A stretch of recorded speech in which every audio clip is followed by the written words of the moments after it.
Jumat sore, 1 Agustus 2025, seharusnya menjadi perjalanan biasa bagi ratusan penumpang KA Argo Bromo Anggrek dari Surabaya ke Jakarta. Suasana di stasiun Surabaya Gubeng begitu ramai. Penumpang membawa koper dan tas, saling berpamitan dengan keluarga, berharap perjalanan mereka akan berjalan lancar seperti biasanya. Di dalam kereta, sebagian penumpang sudah duduk santai, menikmati pemandangan dari balik jendela. Sementara yang lain sibuk mencari tempat duduk atau menata barang bawaan. Tak ada yang menyangka, hari itu akan menjadi salah satu perjalanan paling menegangkan dalam hidup mereka. Namun pukul 19.47 WIB, guncangan hebat mengguncang kereta saat melintas di stasiun Pegadaian Baru, Subang. Suara besi beradu dan rem mendadak terdengar keras, membuat semua penumpang terkejut. Dalam hitungan detik, suasana berubah dari tenang menjadi penuh kepanikan. Kereta yang melaju dengan kecepatan tinggi tiba-tiba melambat secara drastis, membuat banyak penumpang kehilangan keseimbangan. 5 dari 12 gerbong keluar rel, membuat suasana di dalam berubah drastis, dari tenang menjadi panik. Beberapa gerbong miring tajam, membuat penumpang berpegangan pada as saja yang bisa mereka raih. Anak-anak menangis, orang dewasa berteriak memanggil anggota keluarga mereka, dan sebagian mencoba menenangkan diri di tengah kekacauan. Barang-barang berjatuhan, penumpang terlempar dari kursi, dan teriakan memenuhi gerbong. Tas, koper, bahkan makanan dan minuman berserakan di lantai. Beberapa penumpang mengalami luka ringan akibat benturan, sementara yang lain hanya bisa berdoa agar semuanya segera berakhir. Kru kereta berusaha menenangkan penumpang, memastikan semua tetap di tempat sambil menunggu instruksi. Mereka berjalan dari satu gerbong ke gerbong lain, memberikan arahan agar penumpang tidak panik dan tetap duduk di kursi masing-masing. Di tengah situasi genting, profesionalisme kru menjadi penopang utama bagi para penumpang yang ketakutan. 259 penumpang terjebak dalam ketidakpastian. Perjalanan mereka terhenti di tengah rel.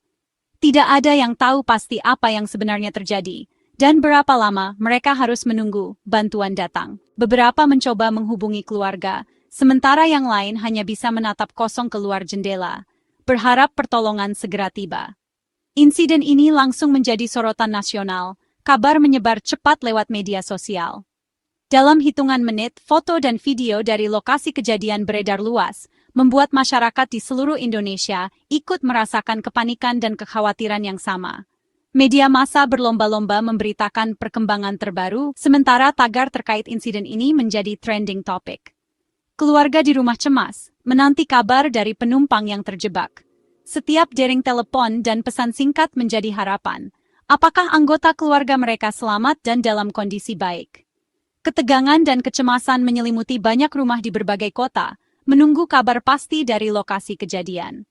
Jumat yang seharusnya cerah berubah menjadi catatan kelam dalam sejarah perkereta-apian Indonesia. Suasana stasiun yang biasanya ramai kini berubah menjadi sunyi dan tegang. Hanya terdengar suara petugas dan sirine kendaraan darurat yang datang silih berganti.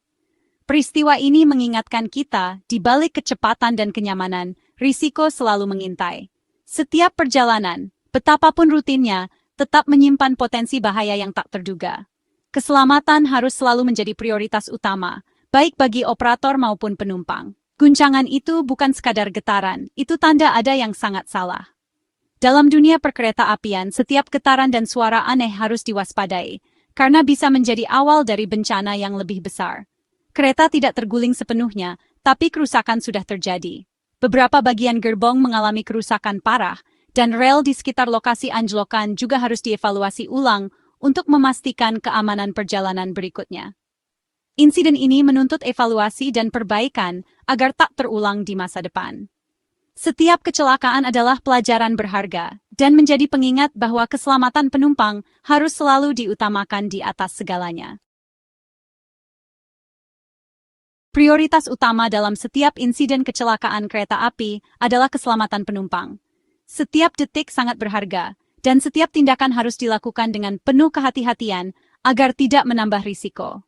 Begitu kabar kecelakaan diterima, tim PT KAI dan aparat gabungan langsung bergerak cepat menuju lokasi. Mereka membawa peralatan evakuasi dan berkoordinasi dengan berbagai pihak untuk memastikan proses berjalan lancar. Evakuasi dilakukan dengan sangat hati-hati. Penumpang dipandu satu persatu keluar dari gerbong yang miring, melangkah di atas bebatuan rel yang licin dan tidak rata. Petugas terus memberikan instruksi agar tidak terjadi kepanikan. Sebanyak 281 orang, termasuk kru kereta, dievakuasi secara bergantian. Proses ini memakan waktu, namun keselamatan setiap individu menjadi prioritas utama. Tidak ada korban jiwa dalam insiden ini. Sebuah kelegaan besar bagi semua pihak. Rasa syukur dan haru tampak jelas di wajah para penumpang yang selamat. Hanya satu penumpang yang mengalami luka ringan. Ia segera mendapatkan pertolongan pertama dari tim medis di lokasi. Dan setelah dipastikan kondisinya stabil, diperbolehkan pulang bersama penumpang lain. Namun, di balik selamatnya fisik, trauma psikologis membekas. Pengalaman terdampar di rel, menunggu bantuan di tengah ketidakpastian, menjadi kenangan yang sulit dilupakan bagi banyak penumpang. Setelah proses evakuasi selesai, tantangan berikutnya adalah bagaimana melanjutkan perjalanan. Para penumpang harus menunggu instruksi lanjutan di sekitar rel, di tengah rasa lelah dan cemas. PT KAI segera menyiapkan 8 bus evakuasi untuk mengangkut seluruh penumpang ke Jakarta. Petugas mengarahkan penumpang menuju bus pengganti dengan tertib, memastikan tidak ada yang tertinggal. Penumpang harus berjalan kaki menuju titik penjemputan bus sites, membawa barang bawaan mereka. Kesabaran dan ketahanan mental mereka benar-benar diuji dalam situasi ini. Perjalanan pun beralih dari rel ke jalan raya. Suasana di dalam bus jauh berbeda dengan kenyamanan kereta, namun penumpang tetap berusaha saling menguatkan. Meski lelah, kecewa, dan harus beradaptasi dengan situasi baru, para penumpang menerima pengalihan ini sebagai konsekuensi dari insiden yang terjadi. Mereka saling berbagi cerita dan dukungan selama perjalanan. Proses evakuasi ini menjadi bukti nyata pentingnya kesiapan dan latihan menghadapi krisis. Setiap petugas telah menjalankan tugasnya dengan sigap dan profesional. Evakuasi bukan sekadar memindahkan orang dari satu tempat ke tempat lain, tapi juga menjaga emosi, rasa aman, dan harapan penumpang hingga mereka tiba di tujuan akhir. Anjloknya KA Argo Bromo Anggrek melumpuhkan jalur utama Jawa. Selama 3 hari, 80 perjalanan kereta dibatalkan, ribuan penumpang terdampak. Stasiun-stasiun besar dipenuhi calon penumpang yang kebingungan mencari alternatif. 12.000 tiket harus dikembalikan, rencana perjalanan berantakan. Efek domino terasa hingga Yogyakarta dan daerah lain, memperlihatkan betapa vitalnya jalur ini. Insiden ini membuka mata, menjaga kelancaran dan keamanan rel adalah kunci mobilitas nasional. 2 hari setelah insiden, suasana stasiun Gambir berbeda. Direktur Utama PT KAI, Didiek Hartantyo, hadir langsung didampingi jajaran direksi. Ia menyampaikan permohonan maaf tulus kepada masyarakat dan pelanggan yang terdampak. Didiek menundukkan kepala, simbol penyesalan dan tanggung jawab. VP Public Relations Ene Purba memaparkan data pembatalan dan refund secara transparan. Kehadiran fisik pimpinan di tengah krisis menunjukkan komitmen KAI untuk bertanggung jawab. Permohonan maaf ini jadi langkah awal pemulihan kepercayaan publik. PT KAI tak hanya meminta maaf, tapi juga mengumumkan refund 100% untuk penumpang yang perjalanannya dibatalkan. 12.000 tiket dikembalikan penuh, tanpa potongan.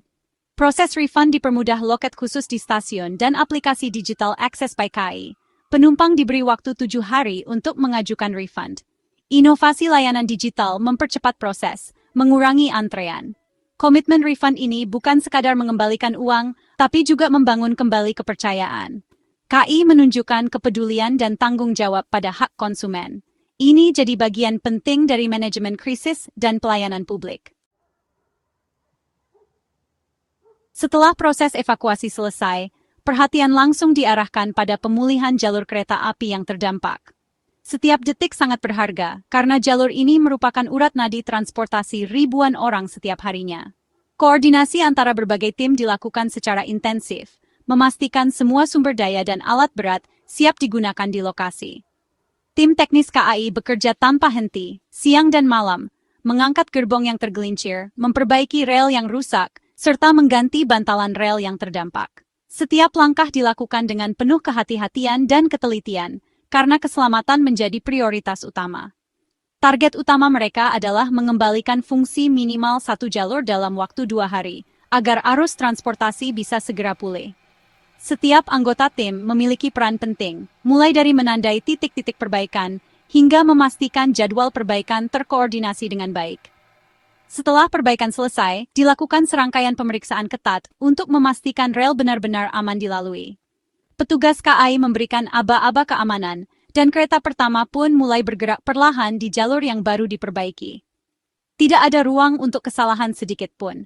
Setiap sambungan rel diperiksa ulang, dan setiap prosedur keselamatan dijalankan dengan disiplin tinggi. Dalam waktu kurang dari 48 jam, jalur sudah bisa dilalui kembali. Sebuah pencapaian luar biasa yang menunjukkan dedikasi dan kecepatan tim. Meski jadwal kereta belum sepenuhnya normal, aktivitas di stasiun mulai kembali menggeliat. Penumpang yang sempat tertahan kini mulai bisa melanjutkan perjalanan mereka, dan suasana stasiun pun perlahan kembali ramai, menandakan pemulihan yang berjalan efektif. Proses pemulihan yang cepat ini sangat penting untuk meminimalisir dampak lebih luas, baik bagi penumpang maupun operasional kereta api secara keseluruhan. KAI membuktikan kapabilitas teknis dan kemampuan respons krisis yang sangat efektif, berkat kerjasama dan semangat pantang menyerah seluruh tim. Keandalan jaringan kereta api menjadi modal penting untuk meyakinkan publik bahwa transportasi massal tetap aman, andal, dan siap melayani kapanpun dibutuhkan. Jalur dibuka kembali, tapi perjalanan belum sepenuhnya normal. Demi keselamatan, kecepatan kereta dibatasi maksimal 60 km per jam di area bekas insiden. Akibatnya beberapa kereta terlambat tiba di tujuan, sebagian perjalanan masih dibatalkan. KAI terus evaluasi dan menyesuaikan operasional dengan progres perbaikan. Fase transisi ini butuh kesabaran dan kehati-hatian. Penumpang diimbau memantau info resmi KAI. Normalisasi dilakukan bertahap, tanpa kompromi pada keselamatan. Proses ini menuju pemulihan total layanan kereta api. Setelah darurat terlewati, pertanyaan utama, mengapa kereta bisa anjlok? Investigasi komprehensif dimulai, melibatkan PT KAI, Kementerian Perhubungan, dan KNKT. Semua aspek diperiksa rel, gerbong, lokomotif, hingga SDM dan prosedur operasi. KNKT memastikan penyelidikan objektif dan mendalam. Publik menanti hasil dan rekomendasi keselamatan yang wajib tindaklanjuti. Proses ini penting untuk mencegah tragedi serupa di masa depan. Jawaban dari investigasi jadi fondasi membangun sistem perkereta-apian yang lebih aman. Insiden ini jadi pengingat pahit akan risiko perjalanan, tapi juga peluang untuk berbenah. Respons cepat KAI, evakuasi, permohonan maaf, refund, pemulihan jalur adalah langkah membangun kepercayaan. Kepercayaan publik diraih lewat transparansi dan akuntabilitas, bukan sekadar janji. Investigasi bersama KNKT jadi pilar utama perbaikan. Implementasi rekomendasi keselamatan adalah ujian komitmen KAI. Insiden ini harus jadi titik balik menuju sistem yang lebih aman dan andal. Dengan kerja keras dan keterbukaan, KAI bisa merajut kembali kepercayaan publik dan menjaga harapan jutaan penumpang.